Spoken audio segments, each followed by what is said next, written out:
starting off with N-acetyl D-glucosamine, or NAG as it's known for short, is a monosaccharide, so a sugar that helps to produce mucin. And mucin is the moat around your digestive tract. And what you're seeing here, which has been modified slightly from the journal Gastroenterology, is truly the first line of defense is this mucin or the mucus. And if that is worn down or thin, then you can be overrun by the fact that the moat is not functional. The release is from these goblet cells that sort of secrete the water that's going to fill said moat. This will protect you fairly obviously from pathogens, from toxins, but there's another component to this that is sometimes overlooked. And that is you need mucus to also prevent irritation from your own internally or endogenously released enzymes. Enzymes break down proteins, fats, foods, but they can also break down your intestinal cells if there's not adequate mucus. This might be why some people notice if they take a digestive acid or enzyme formula, they actually have a flaring of their symptoms. So we do want to call that out, and that's an important component as to why N-acetyl D-glucosamine is helpful. Now, as I always say, show me the data. 2015 open label study. So an open label study is not super rigorous. It's not going to have a placebo control arm, but this is the best data point that we have. And I'm not claiming that all these ingredients have the coveted RCT or meta-analysis, but this is a blending of clinical observation along with published data. So in this case, again, the best study that we have is open label. It's a bit lackluster in terms of it could be better, but I think it's sufficient. And what they found was when patients were given the N-acetyl D-glucosamine, they had improved abdominal pain, diarrhea, improved nausea, and improved rectal bleeding. And by the way, if this has been helpful, please comment and subscribe. This really does help us reach more people who are trying to improve their health, so it is quite deeply appreciated. Now, the other ingredient here for us to discuss regarding the moat function, if you will, or the mucus barrier, is DGL, which stands for Deglycyrrhized licorice. The removing of certain components of the licorice prevents it from causing high blood pressure. So regular licorice does run a potential risk of elevating blood pressure in sensitive populations. This DGL will not run that risk. Now, there is another caveat with DGL in that these studies are interesting, but most of them are quite old, from the 70s and 80s. But nevertheless, two things that DGL will do is it will increase mucus production and also increase blood supply to the intestinal cells, which can help with multiple domains of repair.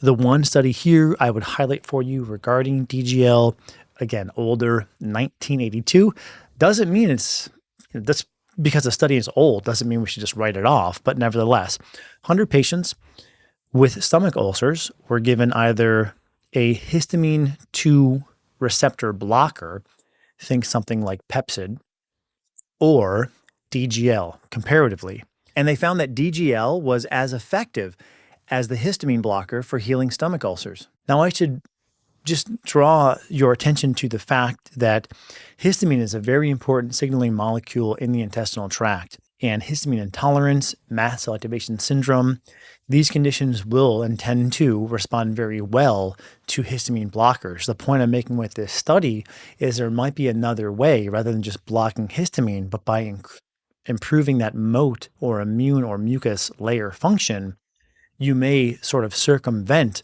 this cascade of histamine release, histamine intolerance, and maybe even to some extent, mast cell activation. So that is the DGL. Let's now come to the soldier component. Vitamin A is a crucial immune nutrient. Most people have probably heard of vitamin A that is used for various colds, flus, and in various immune supportive formulas. And this is because vitamin A has been well documented to help improve the secretion of secretory IgA. And that's what you're seeing in this next image. And secretory IgA are the soldiers. So you have this moat, and then the soldiers can sort of patrol that moat. And that's what this image from Frontiers in Microbiology is depicting. What you're seeing is the secretory IgA, the immune cells, the soldiers, are vigorously attacking a pathogen. But look at this. This is something that's very interesting. These are healthy bacteria, and at least what it is thought that secretory IgA can do for healthy bacteria is they can actually bring them together and create a scaffold that supports them. This is known as canonical versus non-canonical binding of secretory IgA. But just all this to say, secretory IgA is not just about antibodies that kill pathogens, but these antibodies also seem to help the good guys come together and provide a scaffolding supporting them. So this is probably not surprising then that looking at 2 randomized control trials in children in either Brazil or Mexico, where parasites are fairly endemic, found some fairly interesting results when looking at either vitamin A or placebo. So now we have the randomized control trial data where we can compare intervention to placebo to make sure this is not just a placebo effect phenomena. And what we see is that vitamin A supplementation led to a 50% lowering of parasitic infections in these children. And this is very largely due to the fact that they had better secretory IgA, therefore soldier or immune function in the gut. So even though they were exposed, they didn't have issues. And this is really important because some of you listening or watching to this may have had the very unfortuitous occurrence of you're the only person in a group who got food poisoning. And that might be because the shields are down, right? So vitamin A is one way of helping to, I guess technically it wouldn't be the shields, it would be the soldiers, but nevertheless, your immune defenses are down and vitamin A is one way of helping with that. And by the way, I just want to be careful to say, this is a rough heuristic. Many of these ingredients will have multiple functions. I'm just trying to give you the analogous function that I feel a given vitamin or nutrient supports the most. So then coming to the gate function or the actual permeability of the enterocytes, glutamine. And glutamine is a good example of one, in this case, amino acid protein that's going to have multiple functions. Glutamine does provide energy for the intestinal cells or the enterocytes. So this helps with tight junctions. It helps with increasing production of enterocytes or intestinal cells in and of itself. It helps with production of glutathione, the master antioxidant, and this can help reduce gut inflammation. So a number of things that glutamine will do, but here is a very pivotal study by Kiki Zhao at Tulane, and one of the main reasons why I classify this as sort of the gate keeping or closing protein. 2019 randomized control trial, IBS patients who had leaky gut were given 15 grams of glutamine per day, so it's admittedly a high dose. And they found a normalization of a test for leaky gut, the lactulose mannitol ratio test. And they found an 80% improvement in IBS symptoms, whereas there was only a 6% improvement in IBS symptoms in the placebo group. And there's another trial, 2021, also using glutamine, 44 patients with IBS. And I just wanted to quote here because I think it's salient for many of our audience. Our findings indicate the superiority of adding glutamine supplementation to a low FODMAP diet in amelioration of IBS symptoms. So diet plus leaky gut support seems to be better than just diet alone. Coming back to my initial premise that successful treatment of leaky gut is multifactorial, it doesn't mean you have to feel like you're on a highly restrictive diet or taking handfuls of supplements. It's just to make the point that we don't want to think simply taking a leaky gut nutritional support in and of itself as a monotherapeutic is going to be optimal. Moving on to another nutrient, or in this case, vitamin that helps with that gate closure function, zinc. Zinc, as I noted earlier, helps to improve the function of 2 key proteins that literally close the gates, occludin and claudin.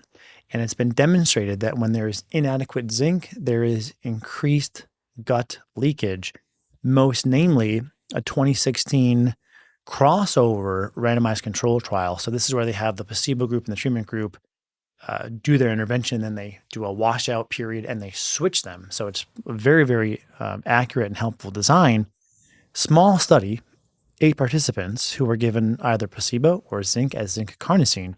And I'll just quote the results again. Gut permeability increased 3-fold after intense exercise. So let me take a step back and just give you some of the context here. They were evaluating the impacts of intense exercise on leaky gut, which intense exercise will have a deleterious effect on gut function, and seeing if they could buffer some of that. Now, I want to be very, very careful in saying that this study does not indicate, nor is it my intention to represent, anyone should stop exercising. But like any other healthy stressor, there's an upper limit regarding how much people can tolerate. So the appropriate amount, the Goldilocks dose, if you will, might be a little bit noxious to the body, but ends up making you stronger in the long term. And we see that with a number of things in physiology. But let's say that you really enjoy exercising, or you're trying to sort of work yourself out of a very sensitive situation where maybe you were under eating, you were very food reactive, you'd had a degree of chronic fatigue, and you're trying to build back. That's what makes me the most excited about this setup, because it helps us understand and appreciate if there's efficacy to improving your ceiling of tolerance. So coming back to the quote, gut permeability increased 3-fold after exercise. Zinc truncated the rise of leaky gut markers by 70% after 14 days of treatment. So pretty optimistic. And there's another randomized control trial from 2022 looking at patients with gastric ulcer, comparing a ulcer medication to zinc, again as zinc carnosine. Quoting, "These findings suggest that the efficacy and safety of zinc carnosine were similar to those of an ulcer medication in the treatment of gastric ulcer." So certainly for repair and for that gatekeeping function, I think zinc is pretty interesting.